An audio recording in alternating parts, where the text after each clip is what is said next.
एक बार फिर income tax भरने की डेट सामने आ गई है। इसी महीने 31 जुलाई तक फाइनेंशियल ईयर 2022-23 और असेसमेंट ईयर 2023-24 के लिए इनकम टैक्स भरना होगा।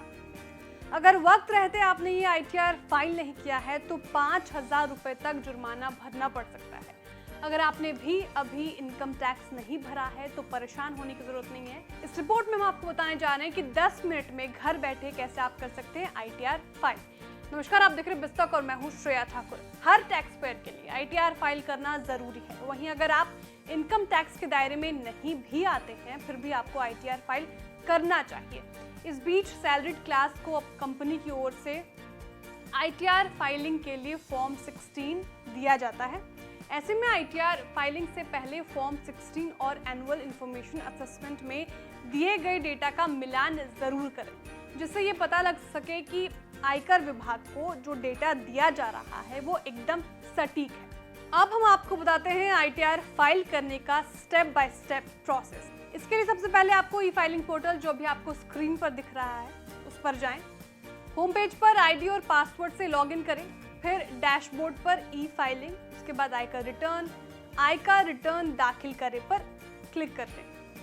फिर आपके सामने नया पेज खुलेगा। इस पर आपको असेसमेंट ईयर का चयन करना है, मतलब आपको असेसमेंट ईयर चूज करना है। इसके लिए आपको 2023-24 सेलेक्ट करते हुए कंटिन्यू पर क्लिक करना होगा।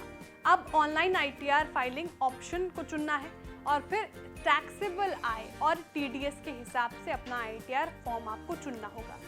अपने लिए लागू ITR फॉर्म चुनने के बाद सभी जरूरी डॉक्यूमेंट्स को पास रखकर स्टार्ट ऑप्शन पर क्लिक करना होगा। ध्यान रहे आप सबसे पहले सारे जरूरी डॉक्यूमेंट्स अपने पास रखें ताकि आपको ये फॉर्म भरने में आसानी हो।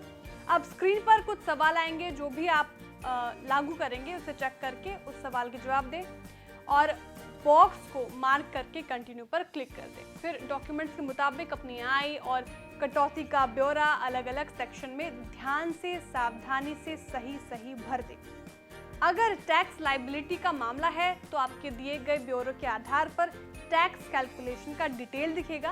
कैलकुलेशन के हिसाब से टैक्स लायबिलिटी बनती है तो अभी भुगतान करें, इस पर क्लिक कर दें। इसके बाद में भुगतान करें, इसका विकल्प भी चुन सकते हैं।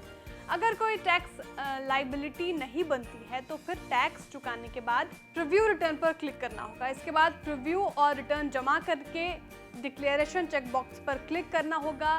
वैलिडेशन के लिए आगे बढ़े, इस ऑप्शन को चुनना होगा। प्रीव्यू देखना होगा, एक बार चेक कर लें आप, फिर रिटर्न जमा करें।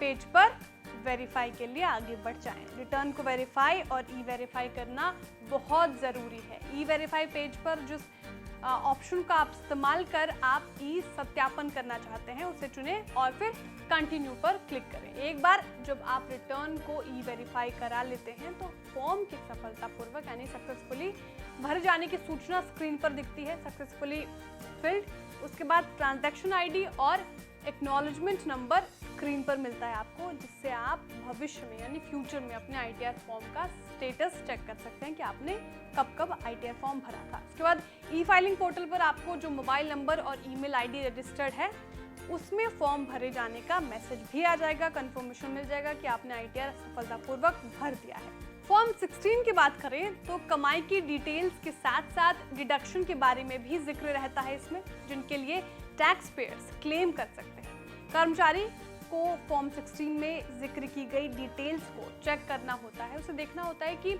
ये कमाई गई राशि से मेल खाती है या नहीं, जो मतलब हमने जो कमाया है उससे वो इक्विवेलेंट है या नहीं। फिर टैक्स रिटर्न और AIS में दी गई डिटेल्स में फर्क नहीं होना चाहिए। ध्यान रखें आप इस बात का, वरना टैक्स पेयर को नोटिस मिल सकता है। ITR फाइल करते समय एक बात का विशेष तौर पर ध्यान रखना जरूरी है, क्योंकि हम बात कर रहे हैं न्यू और ओल्ड टैक्स रिजीम की। इस बार न्यू टैक्स रिजीम को डिफॉल्ट में रखा गया है। अगर आप ओल्ड टैक्स रिजीम के तहत ITR फाइल करना चाहते हैं तो फिर आपको इसे खुद से या मैन्युअली ही बदलना होगा। नए टैक्स रिजीम में टैक्स में छूट प्राप्त करने के लिए बहुत सीमित विकल्प, हालांकि 7 लाख तक की आय को प्रभावी रूप से कोई टैक्स नहीं देना होता है, टैक्स फ्री कर दिया गया है उनके लिए। वहीं ओल्ड टैक्स रिजीम में टैक्स छूट की सीमा को नहीं बढ़ाया गया है और लेकिन वहां आप अलग अलग सरकारी स्कीमों में निवेश और अलग तरीकों से टैक्स में छूट का दावा कर सकते हैं। तो इस तरह से आप ITR फाइल कर सकते हैं। अगर 31 जुलाई यानी 31 जुलाई तक आप ये नहीं कर पाए हैं तो उसके बाद आपको 5,000 रुपये जुर्माना भरना पड़ सकता है। इसलिए वक्त रहते ही इसे फाइल करते हैं। अगर आप पहली बार टैक्स फाइल कर रहे हैं तो इसके लिए किसी की मदद भी ले सकते हैं आप। आपको हमारी जानकारी कैसी लगी कमेंट करके जरूर बताएं। वीडियो को लाइक और शेयर करना ना भूलें। साथ ही जो हमारे नए व्यूअर्स हैं वो भी चैनल को सब्सक्राइब करना ना भूलें। बिज़ तक प्रीमियम, यहाँ आपको मिलेंगे ढेरों फायदे। तो आज ही YouTube पर ज्वाइन करें। बिज़ तक प्रीमियम मेंबरशिप 159 रुपए से शुरू।